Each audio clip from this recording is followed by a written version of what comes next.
So இன்னைக்கு நம்ம channel class லைக்கில் கோஆப்ரேட்டிவ் எக்ஸாம் ப்ரிப்பரேஷன் வீடியோவில் கோஆப்ரேட்டிவ் சிலபஸில் இருக்கிற நெக்ஸ்ட் டாபிக், அதாவது இந்தியாவில் கூட்டுறவு இயக்கம் பரிணாமம் மற்றும் வளர்ச்சி, அதாவது cooperative movement in India evolution and க்ரோத்தில் செகண்ட் பார்ட், சுதந்திரத்துக்கு பின் 1947 to 1990, அதாவது போஸ்ட் இண்டிபெண்டன்ஸ் 1947 to 1990 இருக்கிற ஃபர்ஸ்ட் டாபிக்கான 5 ஆண்டு திட்டங்கள் மற்றும் கூட்டுறவு மேம்பாட்டு 1951 முதல் 2017 வரை, அதாவது 5-year plans and cooperation development 1951 to 2017 தான் வந்து பார்க்க போகிறோம்.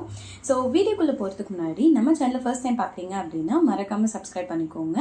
அண்ட் நம்ம சேனலில் கோஆப்ரேட்டிவ் எக்ஸாம் ப்ரிப்பரேஷனுக்காக ஒரு குரூப் கிரியேட் பண்ணியிருக்கோம். அந்த குரூப்போட லிங்க் வந்து கீழே டிஸ்கிரிப்ஷன் பாக்ஸில் தரேன். ஸோ அதிலேயும் வந்து ஜாயின் பண்ணிக்கோங்க. இண்டிபெண்டன்ஸ், அதாவது சுதந்திரத்திற்கு பின் வந்து இருக்கிற ஃபர்ஸ்ட் டாபிக் 5 ஆண்டு திட்டங்கள் மற்றும் கூட்டுறவு மேம்பாட்டு. So 5-year plans and cooperative development தான் பார்க்க போகிறோம். ஸோ இது வந்து 5-year plan ஸ்டார்ட் பண்ணி, அதாவது 1951லேருந்து 2017 வரைக்கும் இருக்கிற 5-year plansல கோஆப்ரேட்டிவோட டெவலப்மெண்ட் என்ன அப்படின்னு சொல்லியிருப்பாங்க. இது வந்து கிட்டத்தட்ட ஒரு ரொம்ப பெரிய கான்செப்ட். ஸோ இவ்வளோ ஃபுல்லாக வந்து நம்ம எக்ஸாம் பாயிண்ட் ஆஃப் வியூவில் பார்த்தோம் அப்படின்னா இவ்வளோ ஃபுல்லான கான்செப்ட் வந்து நம்மளுக்கு தேவையில்லை. ஸோ இதில் இம்பார்ட்டன்ஸ் என்ன மாதிரியான கொஸ்டின்ஸ் இருக்குன்றது மட்டும் நான் சொல்கிறேன்.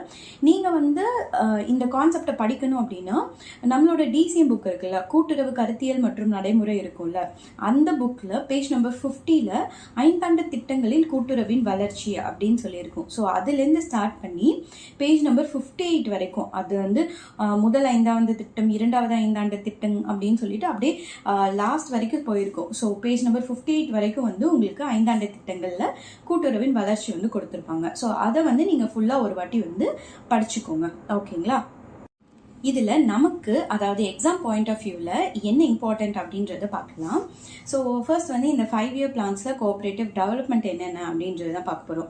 ஸோ கொஸ்டின்ஸ் எப்படி கேட்கலாம்னா, ஃபர்ஸ்ட் 5-year பிளான் வந்து எந்த வருஷம் ஸ்டார்ட் பண்ணாங்க அப்படின்னு கேட்கலாம், யார் இம்ப்ளிமெண்ட் பண்ணாங்க அப்படின்னு கேட்கலாம். ஸோ ஃபர்ஸ்ட் 5-year பிளான் வந்து 1951 to 1956. ஓகேங்களா? ஸோ இது வந்து யார் எப்போ இம்ப்ளிமெண்ட் பண்ணாங்க அப்படின்னு பார்த்தீங்கன்னா ஜவஹர்லால் நேரு வந்து இம்ப்ளிமெண்ட் பண்ணியிருப்பாங்க. ஸோ அதே மாதிரி ஃபர்ஸ்ட் 5-year பிளானோட மோட்டோ என்ன அப்படின்னு சொல்லி கேட்கலாம். மோட்டோ என்ன அப்படின்னு பார்த்தீங்கன்னா, development of primary sectors in agriculture, அதாவது வேளாண்மையோட முன்னேற்றமும் பிரைமரி செக்டார்ஸோட முன்னேற்றமும் தான் வந்து அதோட கொள்கையாக இருந்துச்சு. ஓகேங்களா? ஸோ இந்த மாதிரி கொஸ்டின் கேட்கலாம். இதே வந்து எப்படி நம்மளோட எக்ஸாம் பாயிண்ட் ஆஃப் வியூ எப்படி கொஸ்டின் கேட்பாங்க அப்படின்னா, வேளாண்மை முன்னேற்றத்திற்கு எந்த 5ஆண்டு திட்டம் வந்து இருந்துச்சு, எந்த 5ஆண்டு திட்டம் வந்து இம்பார்ட்டன்ஸ் கொடுத்துச்சு அப்படின்னு கேட்பாங்க. நம்ம ஃபர்ஸ்ட் 5-year பிளான் அப்படின்னு சொல்லுவோம். ஓகேங்களா? ஸோ இந்த மாதிரி கொஸ்டின் கேட்கலாம். அண்ட் இதை விட்டு வேற என்ன இம்பார்ட்டன்ட் கொஸ்டின்ஸ் நம்ம கேட்பாங்க அப்படின்னு பார்த்தீங்கன்னா, எந்த 5-year பிளான்ல வந்து நம்ம நபார்டு எஸ்டாப்ளிஷ் பண்ணுறதுக்கான ஒரு லெட் இருந்துச்சு அப்படின்னு கேட்பாங்க. அதாவது which 5-year plan led to the establishment of NABARD அப்படின்னு சொல்லி கேட்கலாம். ஸோ எந்த 5-year பிளான் அப்படின்னு பார்த்தீங்கன்னா 6th 5-year பிளான்ல. ஓகேங்களா? ஸோ இதெல்லாம் வந்து இம்பார்ட்டன்ட் கொஸ்டின்ஸ். ஓகேங்களா? அதாவது 5-year பிளான்ஸில் கோஆப்ரேட்டிவ் டெவலப்மெண்ட்டாக ரிலேட்டடாக இருக்கிற இம்பார்ட்டன்ட் கொஸ்டின்ஸ் இதெல்லாம் தான். ஓகேங்களா? நீங்கள் ஜிஎஸ்ல படிக்கும்போது வந்து 5-year பிளான்ஸ்க்கான நிறைய விஷயங்கள் படிப்பீங்க. அதாவது நிதி ஆயோக் எப்போ, எந்த வருஷம், நிதி ஆயோகோட ஃபுல் ஃபார்ம் என்ன அப்படின்னு சொல்லிட்டு ஸோ நிறைய விஷயம் படிப்பீங்க. ஃபர்ஸ்ட் 5-year பிளானோட மோட்டோ என்ன, செகண்ட் 5-year பிளானோட மோட்டோ என்ன, எப்போ வந்து நம்ம வந்து இதுவாக கொண்டு வந்தோம். ஸோ இந்த மாதிரி அது ஜிஎஸ்ல படிக்கும்போது நீங்கள் வந்து இன்னும் ஃபுல் டீட்டெயில்டாக இந்த 5-year பிளானை பற்றி படிப்பீங்க. பட் நம்மளுக்கு இங்கே கோஆப்ரேட்டிவ்க்கு இந்த 5-year பிளான்ஸில் கோஆப்ரேட்டிவ் டெவலப்மெண்ட் ரிலேட்டடாக கேட்குற இம்பார்ட்டன்ட் அண்ட் ரிப்பீட்டட் கொஸ்டின்ஸ் என்ன அப்படின்றத நான் இப்போதைக்கு உங்க கூட டிஸ்கஸ் பண்ணியிருக்கேன். ஸோ இதை பற்றி ஃபுல்லாக படிக்கணும்னா நான் முன்னாடியே சொன்ன மாதிரி கூட்டுறவு கருத்தியலும் நடைமுறையும் புக்கில் வந்து பேஜ் நம்பர் 50 to 58 நீங்கள் வந்து படிங்க. ஓகேங்களா?